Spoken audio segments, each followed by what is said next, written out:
एक कत्ल होता है 25 साल पहले, और उस कत्ल के ना कोई एविडेंस, ना कोई सबूत, ना ही कोई विटनेस। अब पुलिस वाले भी करें तो क्या करें।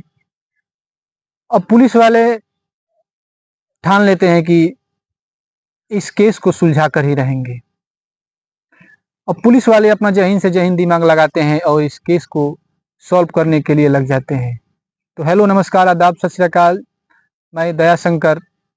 ये कहानी है गाजियाबाद की। कहानी शुरू होती है, दिल्ली से हापुड़ के लिए एक मेमो चलती है,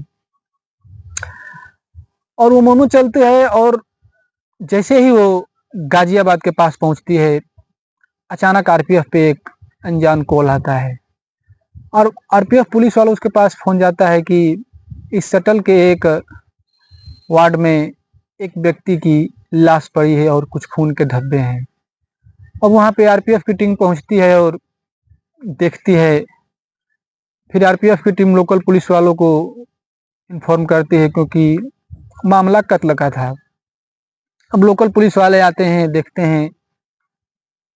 अब लोकल पुलिस वाले देखते हैं कि जो व्यक्ति घायल पड़ा था, जो मर गया था, उसको चाकू मार के उसकी हत्या की गई थी। फॉरेंसिक टीम आती है, पुलिस वाले आते हैं, वहाँ पे इन्वेस्टिगेट करते हैं, वहाँ पे हर एक चीज़ों को कलेक्ट करते हैं, लेकिन सबूत के नाम पे वहाँ कुछ मिलता नहीं है। क्योंकि मामला था 25 साल पहले का ये केस है। उस समय आज के समय जैसे मोबाइल नहीं था। अब आज क्या होता है कि मोबाइल से कातिल को आसानी से पकड़ा जाता है। कातिल का CDR, location, mobile number trace उस समय बहुत कम था। उस समय बस बिजनेस टाइप के आदमी के पास या पैसे वाले लोगों के पास मोबाइल फोन रहा करता था। अब पुलिस वाले इस केस को सुलझाने के लिए लग जाते हैं। अब इस केस को इन्वेस्टिगेट करने के लिए एक सतेंद्र जैन के एसआई को सौंप दिया जाता है। अब पुलिस जांच करने लगती है। पुलिस वहां पे जाती है उस गाजियाबाद रेलवे स्टेशन पे, और जिस शटल में जिस टाइम पे हत्या हुई थी, वहां के कुछ लोगों से बात करती है। बात करने के बाद, चूंकि ट्रेन और शटल का मामला था, तो ट्रेन और शटल में ज़्यादा लोग टाइम देते नहीं हैं। हर एक के जबान पे था कि नहीं, हमने ऐसा कोई कत्ल नहीं देखा या ऐसी कोई बात नहीं जानते जो इस शटल में कत्ल हुआ है। अब बार बार कोशिश करना और बार बार नाकामी हासिल होना पुलिस के, ये अच्छा नहीं लगता था। पुलिस के अब तक हाथ खाली थे। अब फिर एसआई सत्येंद्र जैन को मालूम चलता है कि एक चीज हमने छोड़ दी थी उस बॉडी के पास। उस बॉडी से एक पर्ची मिली थी, जिस पर्ची में पूनम लिखा था। पूनम, आई लव यू, कई टाइप के ही नाम लिखे थे, पूनम पूनम पूनम। अब पुलिस सोचती है कि इस पूनम को ढूंढ लिया जाए तो केस को आसानी से सुलझाया जा सकता है। और पूनम को पुलिस ढूंढने की ठानती है। अब सत्येंद्र जैन और एक कंचन शर्मा एसआई को ये केस सौंपा जाता है, और ये दोनों लोग नौजवान। अब पुलिस सादे ड्रेस में ये तय करती है कि हम लगातार इसी ट्रेन में, जिस ट्रेन में हत्या हुई थी, इसी ट्रेन में लगातार सफ़र करेंगे और लोगों से पूछताछ करेंगे, और हर एक नौजवान लड़की को पीछे सवाल लगाएंगे पूनम, कि इस केस में कुछ मिल सके। अब इधर इन्वेस्टिगेट होता रहता है और जांच चलती रहती है। अब सत्येंद्र जैन जैसे ही ट्रेन में लगातार सफ़र करते रहते हैं, और हर एक लड़की को देखते वो पीछे से जोर सवाल लगाते पूनम। अब चूंकि होता ये है कि अक्सर जो भी किसी व्यक्ति का नाम होता है, तो अगर वो व्यक्ति पीछे से कोई उसके नाम से पुकारता है तो पलट के देखता जरूर है। अगर पूनम होगी तो पलट के देखेगी, और होता भी यही था। बहुत सी लड़कियों का नाम पूनम आए, उनसे पूछताछ हुई कि आपने कोई संदीप नाम के लड़के को आप जानती हैं कि नहीं। चूंकि कत्ल हुआ था उस लड़के का नाम संदीप था, वो गाजियाबाद का ही रहने वाला था। अब होता ये है कि अब बहुत सी लड़कियां मिलती है, उनको लेकर थाने तक जाया जाता है, पूछताछ होती है, लेकिन ये जस्टिफाई हो जाता है कि इनका इस केस से कोई मतलब नहीं है, तो उसको छोड़ दिया जाता था। ऐसे ही महीनों दिन बीत जाते हैं, लेकिन कोशिश अभी जारी थी। अचानक एक दिन सतेंद्र एक लड़की को पीछे से आवाज लगाते हैं, पूनम, और वो लड़की पलट के देखती है। अब लड़की पलट के देखती है, अब उसे पूछताछ होती है। अब उसको थोड़ा शक के घेरे में आती है, उसको थाने लेके जाया जाता है। अब थाने लड़की को लेके जाते हैं, उससे पूछताछ करते हैं कि आपने किसी संदीप नाम के लड़के को जानते हैं जो गाजियाबाद का रहने वाला है, उसका कुछ महीनों पहले मर्डर हो गया था, इसी केस का जांच चल रही है। अब लड़की बताती है कि देखिए, मेरा नाम पूनम नहीं है, मेरा नाम छोटी है। अब पुलिस वाले सुनते हैं कि ये छोटी है, पूनम नहीं है, तो उससे एक बात पूछते हैं कि फिर हमने पूनम बोला तो आपने क्यों पलट के देखा? अब वो लड़की बोलती है कि मुझे लगा कि कोई मुझे ही पुकार रहा है, मैंने बस ऐसे ही देख लिया था।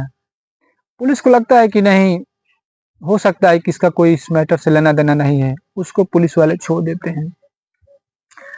अब पुलिस वाले लाचार परेशान, क्योंकि सबूत कुछ मिल नहीं रहा था, कोशिश जारी थी। अब पुलिस वाले फिर से एक बार संदीप के घर पे जाते हैं और उसके पिताजी से उसकी मुलाकात होती है। उसके पिताजी से मुलाकात होती है तो उनके पिताजी पूछते हैं कि क्या चल रहा है, हमारे बेटे का कातिल अभी पकड़ा गया कि नहीं गया, क्या हो रहा है?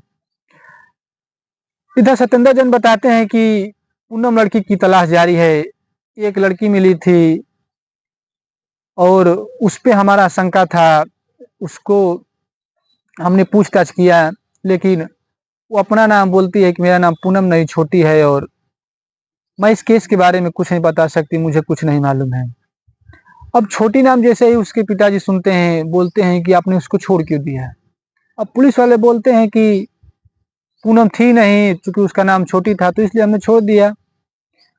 अब उसके पिताजी कहते हैं कि पहले आप बताते कि इस लड़की का नाम छोटी है तो मैं उसको जानता हूँ, वो प्रदीप को जानती थी। चूंकि पुलिस उसको थाने लेकर आई थी और उसकी पूछताछ हुई थी, तो उसका एड्रेस, फोन नंबर, एड्रेस उसका गांव कहाँ रहती थी, ये बाकायदा नोट कर लिया गया था। अब पुलिस फिर से एक बार छोटी को उठाती है और छोटी को उठाने के बाद अब पूछताछ करती है। अब छोटी अपना मुंह खोलती है और कहती है कि हाँ, मैं प्रदीप को जानती थी और प्रदीप और मैं दोनों प्यार करते थे। अब पुलिस पूछती है कि फिर प्रदीप और तुम प्यार करते थे तो प्रदीप का कत्ल हो गया, लेकिन तुम सामने नहीं आए। छोटी बोलती है कि मैं डर गई थी और मैं अपना नाम बदल के और एड्रेस बदल के कहीं दूसरी जगह रहने लगी। अब इधर पूनम से पूछताछ करने के बाद ये मालूम होता है कि पूनम एक दूसरे लड़के से प्यार करती थी जिसका नाम था ओमवीर। प्रदीप से पहले से मैं प्यार करती थी। अब ओमवीर को ये बात पता चल गई थी। अब ओमवीर गुंडा टाइप का आदमी था। अब ओमवीर और प्रदीप में एक दो बार नोकझोंक भी हुई थी। अब ओमवीर कहता है कि तुम पूनम को छोड़ दो, नहीं तो अंजाम अच्छा नहीं होगा। अब इधर पूनम और प्रदीप का मिलना जुलना लगा रहता था।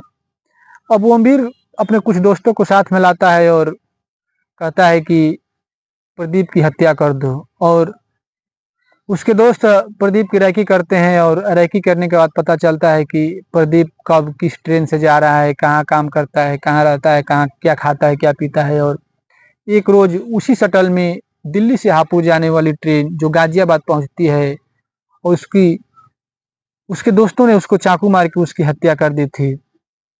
अब ओमवीर को पकड़ा जाता है, ओमवीर को लाया जाता है। अब ओमवीर से पूछताछ जारी होती है। अब ओमवीर से पूछताछ करने के बाद ओमवीर कन्फेशन करता है या स्वीकार करता है कि हाँ, मैंने ही उसका कत्ल करवाया था और इस कत्ल में मेरे 4 दोस्त शामिल थे, और उन चारों को भी पकड़ा जाता है और वो लोग भी इसको स्वीकार करते हैं। हालांकि पुलिस उन सबको पकड़ के जेल भेज देती है।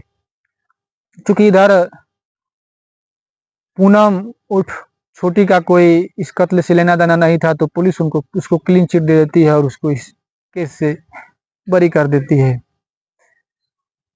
तो कैसे आपने देखा कि एक पुलिस वाले अगर ठान ले तो जहीन से जहीन केस को भी कितना भी उलझा क्यों ना हो उसको सुलझा देते हैं और कातिल को पकड़ ही लेते हैं, चाहे वो कितना भी जहीन दिमाग वाला कातिल हो, कितना भी तेज तर्रार हो। आज की कहानी में बस इतना ही, और ऐसे ही सच्ची घटना और सच्ची कहानियां सुनने के लिए हमारे चैनल को सब्सक्राइब करें। जय हिंद।